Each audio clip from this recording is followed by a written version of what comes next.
I'm Commander Kirk Lippold. I was the commanding officer on USS Cole, an Aegis-guided missile destroyer that pulled into the port of Aden, Yemen on October 12, 2000, that was attacked by Al-Qaeda terrorists that blew a 40 by 40 foot hole in the side of my ship and unfortunately killed 17 sailors and wounded 37 more. Using that event as a backdrop, I have learned the importance of leadership, especially in the challenging environments that we are facing today. It's from that experience that I have literally built out a business focused on trying to help people become better leaders, not only for helping themselves, but for helping all those that work around them today. During the podcast, we're going to be discussing a variety of topics. First and foremost, leadership and how you can become better leaders, the key tenets that make that up. But then we'll touch into some more exciting subjects. What is going on in the world today and how the pandemic has affected business and in the environment that we work in, and the decision-making process that business leaders need to follow today in order to remain successful and relevant. Then we're going to get into the more fun stuff, talking about the geopolitical situation around the world with China and some of the challenges that the United States is facing today in remaining that beacon for freedom throughout the world. Trust me, I'm going to want to be able to help you see that world through the lens of not just your experiences, but how we can contribute to making it better. So standing by for you to join us today. Congratulations! You are tuned into Dov Baron's Leadership and Loyalty Show, the #1 podcast for Fortune 500 executives and those who are dedicated to creating a quantum leap in leadership. Your host, Dov Baron. He's an executive mentor to leaders like you, a contributing writer for Entrepreneur Magazine, CEO World, and he's been featured on CNN, Fox, CBS, and many other notable sites. Dov Baron is an international business speaker who was named by Inc. magazine as one of the top 100 leadership speakers to hire. Now, over to Dov Baron.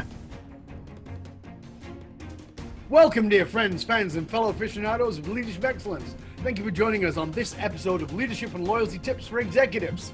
Let me ask you, what do you need to do to up-level your leadership? Let me give you an example. As you may remember, all that way back in 2019, if you'd have asked most of the leaders in power, and whatever that was, whether that was political or in the private sector, do you believe you're ready for crisis? I think most of the majority of them would have said yes. And then the pandemic hit. There's little doubt that at some point, something will happen that will at least throw a wrench in the works of our lives. In truth, we often don't discover that we've gotten complacent until something blows up in our faces. So how do you get ready for something that seems to come out of nowhere?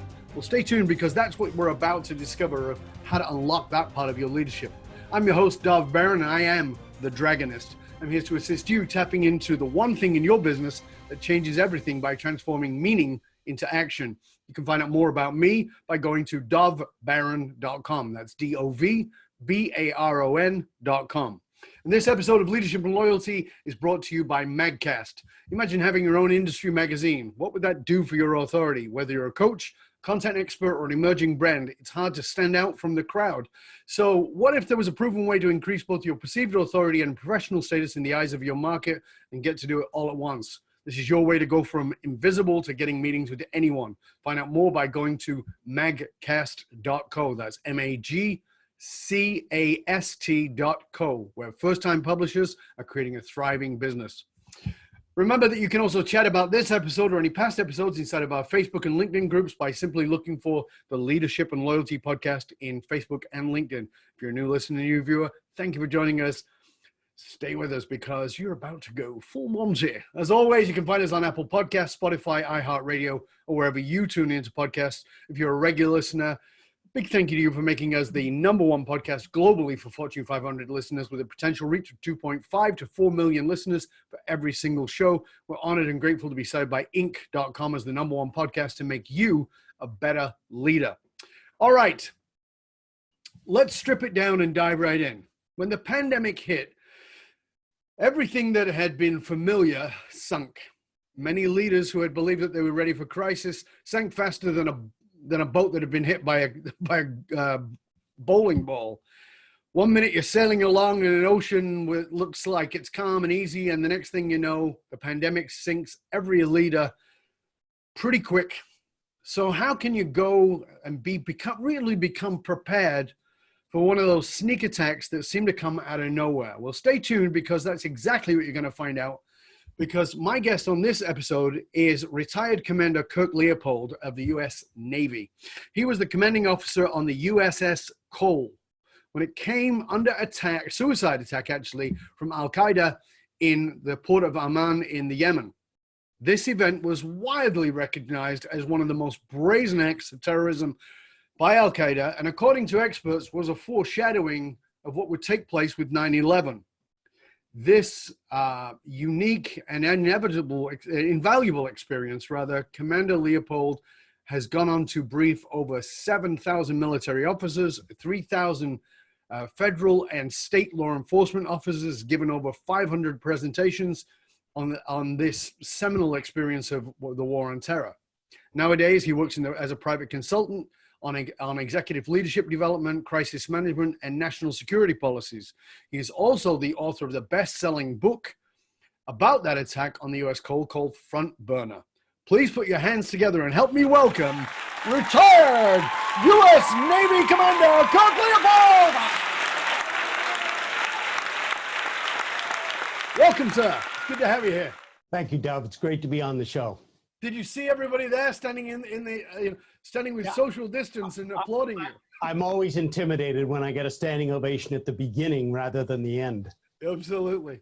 So where we like to start the show always, Kirk, is we like to ask, in this time of where everybody's claiming to be a leadership influencer, leadership, all those kind of titles. Who is somebody who had a massive impact on you and your leadership that we maybe don't know and wouldn't even think of? I mean, it's easy to say, well, it was Washington, or it was, or it was whoever it was. But is there somebody that really impacted your leadership that we might not know of? Absolutely. When I was in the Navy and I was doing what they call a department head tour, which is one of the many jobs you hold on the way to becoming a captain of a ship, I was fortunate enough to be selected on the commissioning crew for the Navy's very first Arleigh Burke class destroyer, which is what USS Cole was. And the captain of that ship was a Commander John Morgan. He would later go on to make Vice Admiral in the United States Navy. But if there's one thing he taught me, is that when it comes to leadership, you do it by example. And the one thing he also taught me is you don't have to be brash, you don't have to be forward, you don't have to be a braggart about it. It really comes down to what he used to call quiet confidence. You just have that inner ability, you know how good you are, and you know how good your people are, and you just go out there and do the job to as close to perfection as you can make it. That's really interesting, that quiet confidence, because, I think it was like 2 or 3 years ago, I spoke for the U.S. Air Force, and it was a wonderful awakening for me. I love it when I have experiences that breach my bias, and it breached my bias because I had this idea that military meant command and control, because it seems to be the best example of it. And yet it was wonderful to meet so many people who were military, who were not command and control. In fact, the commander has become a very good friend of mine, totally not command and control leader, and encourages that in the people that he leads. And when you talk about this quiet confidence, that's not command and control. Do you think that there is a real strong sort of misconception of military leadership as being command and control, as in just do as I say, and doesn't matter what I do, you just got to do what I say? I think a lot of people have that perception because the military, let's face it, we pride ourselves on being effective and efficient. And our job is to complete the mission, and it is whatever it takes to do it.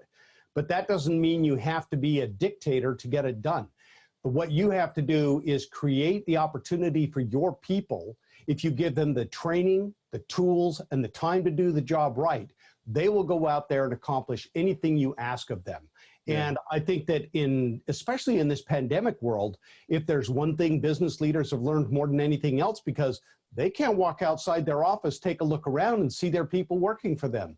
They have to trust them to be able to get the job done remotely from home and still be as effective as they were when they were working in an office. But that's the thing, isn't it, with great leadership? I think that great leadership, and my experience of working in this industry for 30 odd years, is that great leadership requires enormous amounts of trust. And command and control is about not having any trust. It's micromanaging everybody.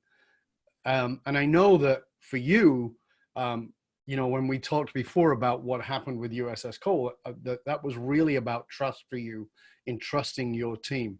Talk to us a little bit about that, because, you know, your book is called Front Burner, and it's about that experience. And I want to talk about the context of trust, of what, you know, so this crisis hits, you know, you're attacked, and you will go into trust mode, not command and control mode. Talk to us a little bit about that, because I think that's a powerful lesson for all leaders. Absolutely. Thank you. We were independent steaming. In other words, we were by ourselves, coming from the Mediterranean, where we had 6th Fleet in the European theater of operations, into the Middle East and the 5th Fleet area of operations.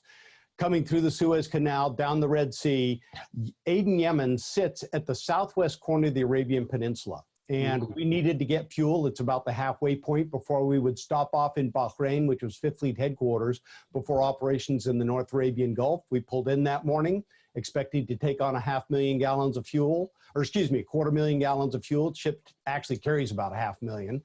And we were pierside, contracted for 3 garbage barges to come out. 2 came out and took off trash, 2 left. Third boat that came out looked just like the other garbage barges. Nobody thought there was anything untoward, came right to the middle of the ship. Unfortunately, it was 2 suicide bombers that had literally built a boat with Al-Qaeda, and they detonated, blowing a 40 by 40 foot hole in the side of the ship, killing 17 and wounding 37. But in that instant in time, the chain of command disappeared. It was up to every single individual. And all of them, my entire crew, fell back on their training and immediately divided into the groups of, they're either doing damage control to save the ship, triage to save their shipmates, or security to stop another attack. And as a testament to how well they did, they responded, they went out, they figured out what had happened. We knew we had been attacked because people had seen the boat detonate before they'd been knocked down. And what they quickly realized is we reformed the chain of command. They were able to get the ship stable in a little over an hour. As a testament to how well the triage effort went that first day, we would evacuate 33 wounded off the ship into local hospitals, did it in about 99 minutes, and of those 33, 32 had survived. Ultimately, we would get USS Cole out of port after being there for 17 days, almost lost the ship a second time a few days later when the only operating generator quit. And, you know, God love sailor ingenuity. They got it restarted using very unique methods and got the generator running again, got power to the ship, to the pumps, and that meant we could save the ship. She was towed out. She's been rebuilt, and recently they just finished a midlife overhaul of the ship, where she was in the shipyard for about 1.5 years, and she's now going to continue to serve our Navy for probably another 20 years. So absolutely phenomenal story. Yes, sir. So they MacGyvered the generator? They did. You know the air packs that you see firefighters wear? Yeah. We had 2 small portable pumps, and we used that 3,000 PSI high pressure air to start our gas turbine generators to keep power to the ship. We didn't have them available, and one of my sailors came to me and said, "Hey, Cam, what if we took those 2 small portable pumps, jury-rig fittings for the flask for the generator, hook them up in series, run them, fill the flask, and go do it?" My only response to my crew in that moment was, "Great idea, go do it." I didn't give them direction. We didn't have to follow through and hold a safety briefing. We didn't need to walk through the process they were going to follow. I knew they were going to do what's right, and they went out and did it. 14 hours later, we had 2 shots of that 3,000 PSI high pressure air, and on the first one, we restarted the generator, got power back to the ship, and that's how we kept the ship afloat. But again, that's back to that piece, or what I was saying about, as a leader, trusting the people that you have in place to do their job. Dom, I'm gonna jump in. I'm gonna give one more quick example of that, because Please. in the immediate aftermath of the blast, as I was making my way around the ship very quickly to ascertain what had happened, and I was walking into what's called the Central Control Station, which is co-located with Damage Control Central, where you assess where's the primary damage, where's the secondary damage, and what are we doing to contain it. When I walked into that room, it was a hurricane of activity. People running in and out. We were taking communications from people. Alarm bells were going off, indicated compartments were flooding. I looked around, and at that point in time, I made what I consider to be the smartest decision of my career. I kept my mouth shut. The last thing I needed to do would have been to walk in and take charge as the captain, Right. without having full knowledge and context of what they were doing. So instead, exercising self-control, but I stood there for about a minute, my mouth shut, and just watched what they were doing. And then I said, executive officer, chief engineer, brief me on what we've got. They told me what was happening. And at that point, I turned damage control to the executive officer, went up to the middle of the ship, and began to work the triage effort. So sometimes the best point in being a leader is knowing when to keep your mouth shut and let your people do their job. Do you see that in leadership today? Or do you see that most leaders, and we can talk politically, we can talk, civilian leadership, but, you speak in leadership, you're obviously observing leadership. Do you see that that's what's happening, or do you think that that's something that's severely lacking? I think, unfortunately, today, many times, Dov, you see people, and you kind of touched on it at the beginning.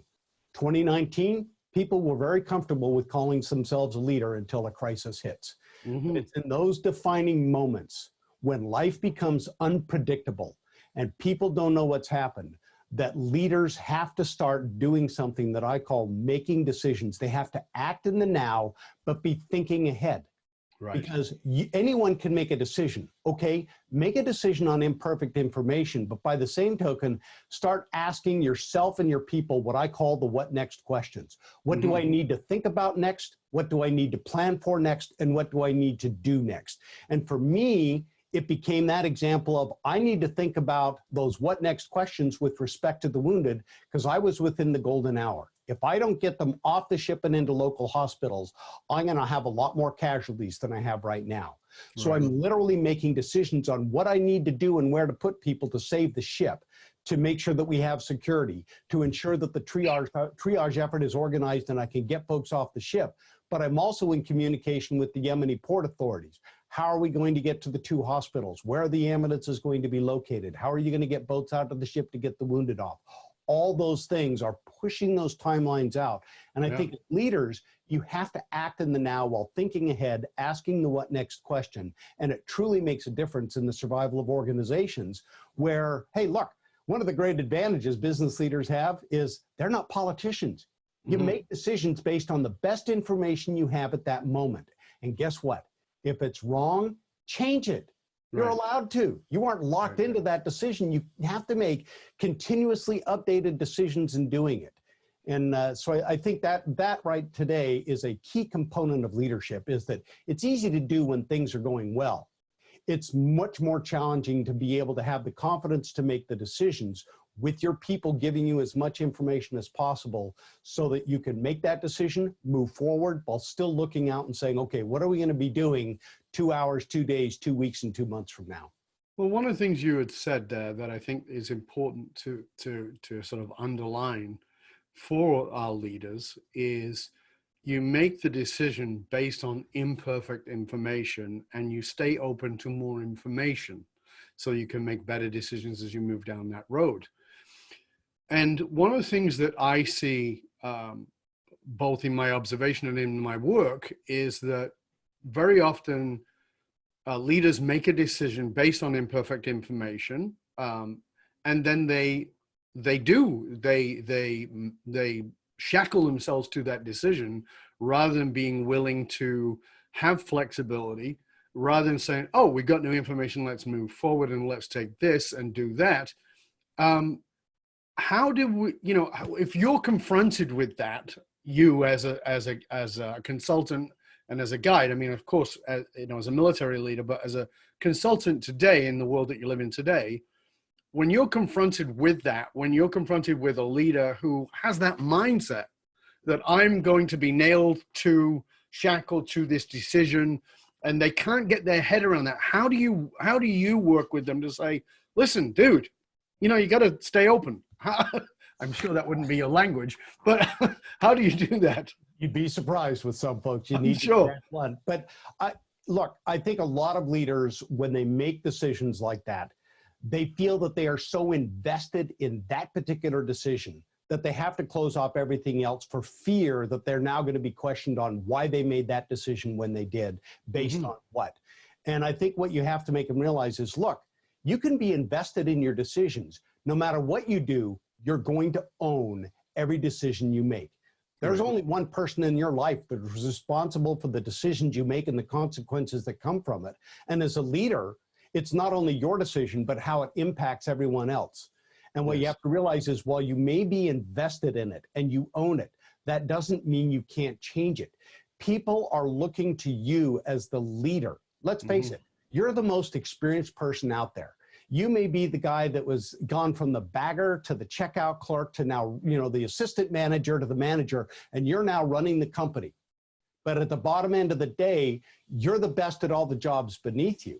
That doesn't mean that's what people are looking for. They're looking for the leader to be in charge of the company, to have that forward vision for where they need to go in the future and making the best decisions to get them there. Because especially in these pandemic-driven days, those are the decisions that are going to allow companies to survive for the long term. Right now today, the only thing I can say is, we are not going to see anything close to normal or a new normal for the foreseeable future. Absolutely. Every day we learn something new. Every day we are finding out something about this disease and what we're doing to treat it. And so consequently, this is not about adjusting to the new normal. It is learning how to rapidly adapt and adjust to a new environment that may be changing in some cases on a daily basis. While people may not like change, get used to it, because that's how we're going to be defined for the foreseeable future. I fully agree with you. I've been speaking a lot about the leadership now more than ever. I think it's always been the case, but more than ever, it's about agility. And agility is not having agile values. It's not having an agile purpose. It's agilely dealing with a situation.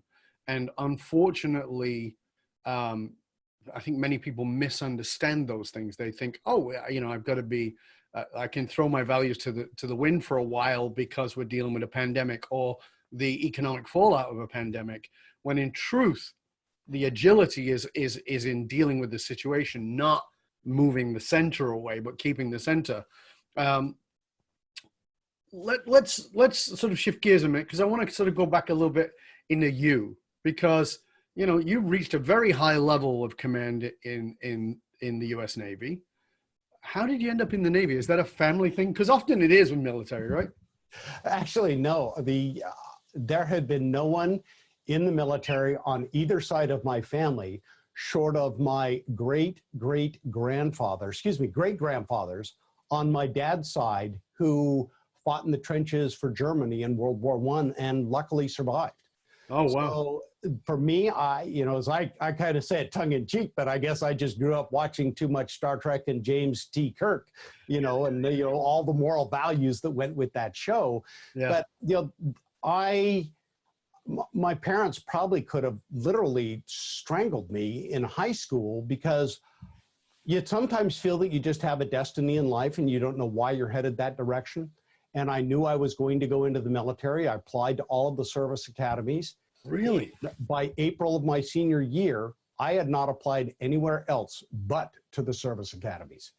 And I ended up with appointments to West Point, the Army Academy up there at West Point, New York, and Annapolis, the U.S. Naval Academy in Annapolis, Maryland.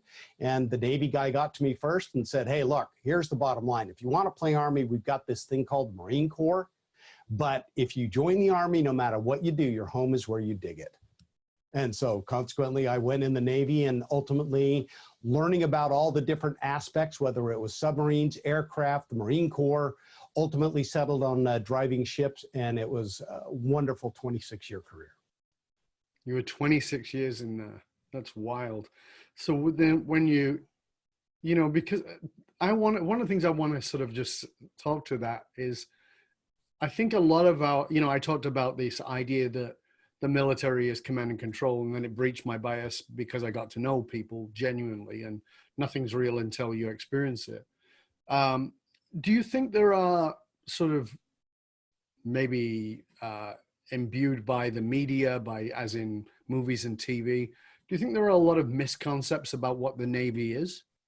I think there is. And I think it's true across the military. I think of course. One of the things that we have to remember is that World War II was a common unifying factor for the United States and most countries around the world as we fought fascism, both in the Pacific theater and in Europe. Yeah. And as time went on and less people served in the military, in order to fill that kind of gap of what the military may be like and how people learned in it and what they did and experienced was totally different. And so Hollywood began to fill a gap. And you had some of the movies coming out of, you know, World War II that, you know, in the 60s there, you had, you know, A Bridge Too Far, you had 633 Squadron. I mean, there were all kinds that were out there. But as time has gone on, I think that people really don't understand the military, although they read about what happens in the military, they've never experienced it. And what really military life is about is you choose a life of consequence to serve something bigger than yourself. You become part of an organization where you give of yourself to make things better for the whole. In other words, the military, one of the prime objectives is that we will do whatever is necessary in our national security interests around the world, including giving our life, to defend our freedoms back here at home that are enshrined in the Constitution. And that, for me, brings me perfectly to where I want to go with the next section here, because this is, you know, I'm very much a believer in being a servant leader. I don't see that as a religious thing. I know that many people do. I don't see it as that. I see it being in service of something much bigger than yourself. And and in many ways, I think there are certainly people in the military who are egoic leaders, of course, because they exist across all platforms. But essentially, you know, every military person I've known, particularly at a higher level, have been servant leaders. The challenge with being a servant leader in the military is you often are serving, I mean, ideally you're serving the Constitution, but your commander-in-chief might be, it was Clinton, I think, under when you were, when the Cole was attacked, which is a Democrat. And then you have Bush, who came in right after. Clinton pretty much ignored Al-Qaeda. And I think that Bush did too, until 9/11. What's that like? I really like a personal understanding of what that's like for you as a human who is a leader in service, who can have a commander-in-chief who might be coming at the world from very different places. You're in service of the Constitution, but the way that they look at that certainly seems very different. What's that like? Tell us a little bit about the personal side of what that's like. Well, I think a lot of times when you're serving in the military, you have to remember that while you may be an American, you may be fighting for your Constitution, you're fighting for the defense of the United States and our security interests around the world. But at the end of the day, it is about executing the orders that the commander-in-chief decides to give you and go out and do there. I mean, it is an all-volunteer force. You serve for a period of time. If you decide you can't do it, you could claim you're a conscientious objector. I've always questioned some folks that do that when they have already joined, knowing full and well what they were getting into. But in the case of Clinton and Bush, it was particularly interesting because what I observed coming off that ship with a major investigation looking into the actions of the captain and the crew following the attack by Al-Qaeda is I watched how politics were really affecting it. And I watched as the Clinton administration kept raising the bar over and over and over for the intelligence to respond to it. We as a nation were not grasping the threat of terrorism. And at the end, you know, sometimes they play hardball in Washington, D.C. The investigation into the attack on Cole was literally released the evening before George Bush took office, after the day's press deadlines had passed. So in some ways, the Navy was made to look like they were sweeping it under the carpet, and the Clinton administration walked away without doing anything into a response to an attack that had killed 17 sailors, cost $250 million of damage to a warship, and literally impacted the lives of not only the 37 that were wounded, but every single sailor that was aboard that ship. And every family that was related to that soldier, that sailor, sorry. Absolutely, you're absolutely right. But by the same token, the Bush administration came in, and within weeks after arriving, the Deputy Secretary of Defense said the information related to the attack on USS Cole was stale. I'm sorry, but intelligence does not get stale. It is still relevant, and I'll give you a quick example of that in a few minutes. But I watched the Bush administration take office with this attitude of, hey, we're forward-looking, not backward-acting. And in many ways, the attack on USS Cole became almost like the stepchild in the war on terror, where it was completely forgotten. I mean, the crew and I arrived back in the United States to much fanfare, and 5 days later, we were off the front page because the nation became consumed with hanging chads at the time. And then it was weeks trying to figuring out who our next president was. Right. And when President Bush took over, they just wanted, the investigations were done. They took the attitude of, hey, if it had been important, Clinton would have done something. And so consequently, 11 months after the attack on Cole, 9/11 occurred. And even the 9/11 Commission would ultimately say, because there was no response to the attack on Cole, it emboldened Al-Qaeda to continue to do it. You cannot give them that open window of opportunity. And I think we as a nation paid a price, and we are still paying it today, along with the rest of the world, in having ignored that festering wound called terrorism. Well, you know, even I said in the intro that everyone thinks they're a leader when times are good and it's complacent, and a lot of complacency kicks in. And then, you know, the event happens, whatever the event is, and then you're really challenged to find out whether you can lead. And I have to bring this up because of what you were just talking about with Al-Qaeda. You know, President Trump says we've beaten Al-Qaeda. Are we getting complacent? Because if Al-Qaeda's roots are the Mujahideen had not been defeated in 400 years.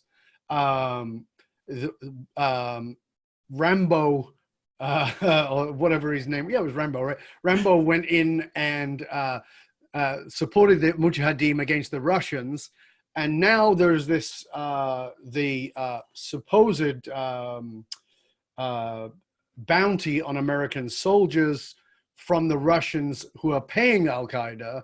You know, have we just gotten really complacent?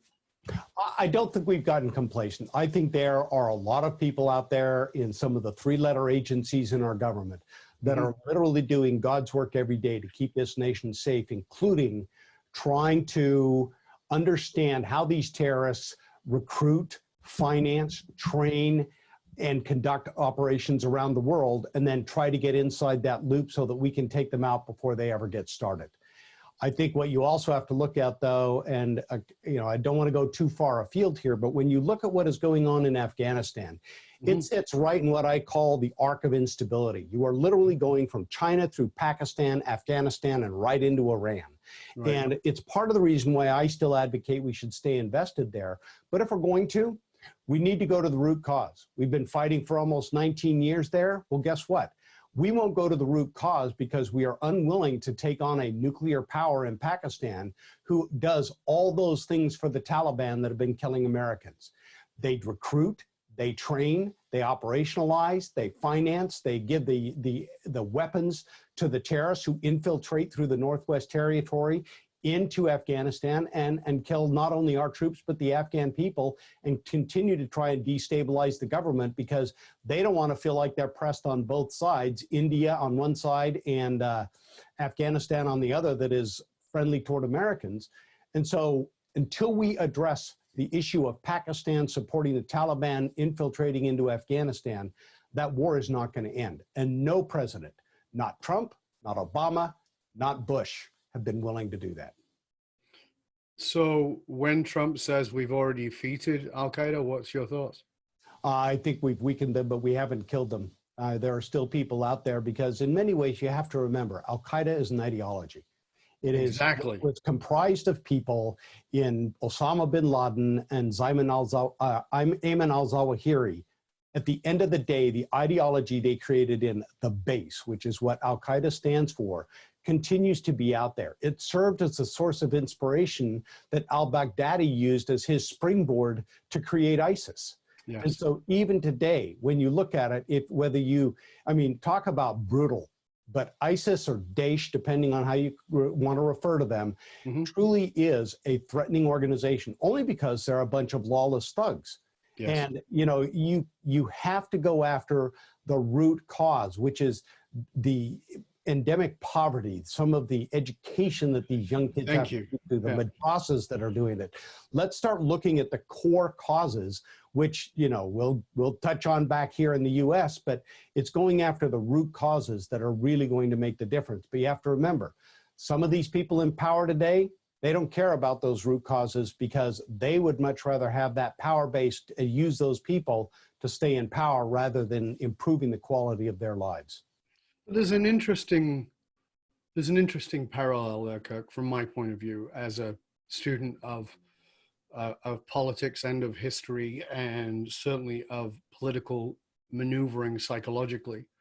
We are killing, in Obama, we dropped enough drones, to cause, my opinion, it's just my opinion. My opinion is that is a great way to create terrorists. If you blow up a bunch of innocent people, yeah, I'm going to hate the United States. Now, I've been to Iran, spent time in Iran, and met wonderful people who loved Americans and don't believe the crap that's on the wall because they understand that's a government. So I think that a lot of the time, not just Americans and not just Canadians and not just Brits and not just Aussies and not just first world countries, but a lot of time we other. And when we other, it's easy to make them the bad guys. And, when I went to Iran, I came back and wrote a post around the 12 misconceptions about Iran. And I talked about, these are not people driving around on camels, and it's not hot. In fact, it was snowing, and I was living on the side of a ski hill, and I was, in a beautiful hotel, and people are taking their kids to school, and it's very much like here, except they don't speak our language. And I think that forgetting that these quote evil forces prey on the economic situations. And so a lot of the time when we put all these sanctions on, those sanctions don't impact the people we actually want to go after. They impact the poor, who then are easier to recruit. So there's so many moving pieces that are ignored, and we look at I think we look at the surface. I'd love to know your thoughts on this. Well, you scratched it perfectly. And I think that it's a phrase that I love to use, is that people view the world through the lens of their own experiences. Exactly. Because when they look through that lens, they say, why do they hate us? Why don't they understand what we're trying to give them? Why don't they understand where we're coming from? And the flip side of that is you have people, for the sake of manipulating perceptions, will lie, will manipulate, will misinform, and they continue to do that all the time. And we've seen these brutal dictators doing that over and over again. And this is throughout history. If you control how people think and what their perception is of the outside world, then they will believe that because they know nothing else. Their lens that they view the world through is what they read every day and the history they're taught and what they have learned as part of their culture and their background and what their families have taught them. And as we get further away from the 1979 revolution, that generation is slowly dying off. And as they do, that connection that that generation had to the United States and what we were trying to do, albeit the Shah wasn't exactly a nice guy himself sometimes. No. But by the same token, he was at least creating opportunity for people in Iran to do it. Let's face it, millennial ago, Iran was literally the brightest nation in that whole region of the world. Absolutely. And then over time, it just slowly degraded, devolved, and has turned into what we have today. But American foreign policy has got to be part of that, because when we look at that and we look at, you know, they installed the Shah and then they removed the Shah, and then there was a vacuum that was created. And in that vacuum came, you know, dictatorship and religious craziness and all that. And so I think there's a responsibility of foreign policy. But just to sort of pull back a little bit to where I was going with this, is this parallel that I see as an observer of political leadership, is those people that you're talking about are manipulated by their financial situations, and they're just trying to survive. And I see that in America today. You know, I'm seeing these people who are on one side the radical right, and on the other side the radical left, who are very often poor people who are struggling. Who, you know, I have very many friends who have served in the military who say, "Yeah, I've really changed my mind because I understand what I was actually trying to get out of my economic situation to in order to go in."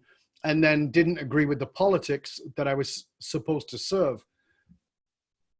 You know, as somebody who's been on the inside, and I know you were at a high level, and I know you didn't get automatically to that high level. You had to work your way up. I started as an ensign. Exactly, right? So you had to start at the bottom.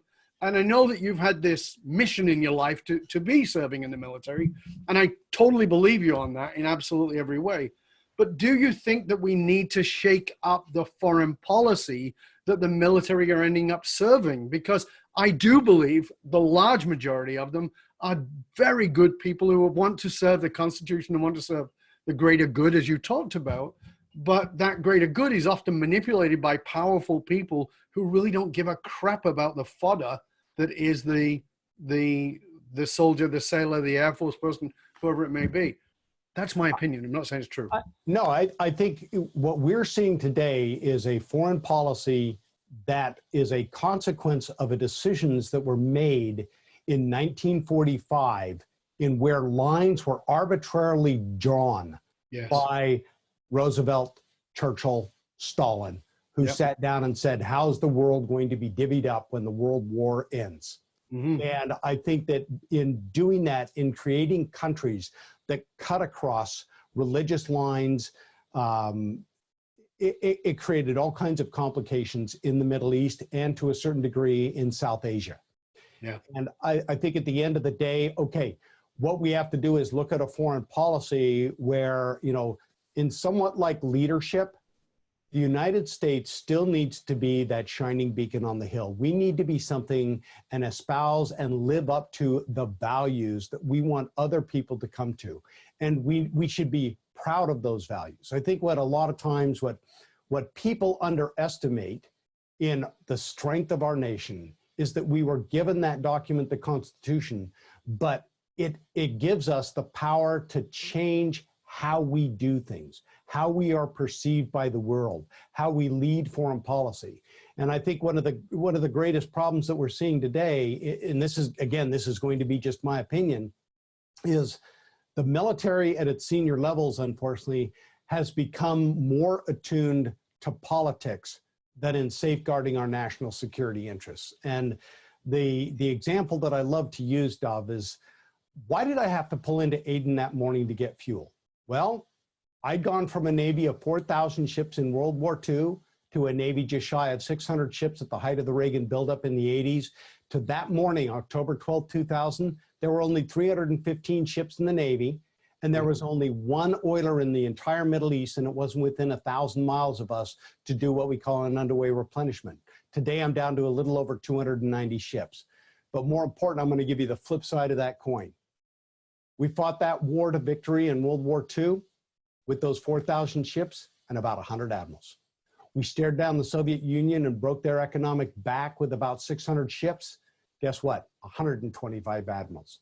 Today, with less than 300 ships, I have over 400 senior civilians and admirals running the Navy. I've got almost as many admirals as I do ships. So in many ways, it's what I call the self-licking bureaucratic ice cream cone. And it is unfortunate because we have had a chief of naval operations who made a statement that when it comes to the leadership of the Navy, he's not looking for warfighters.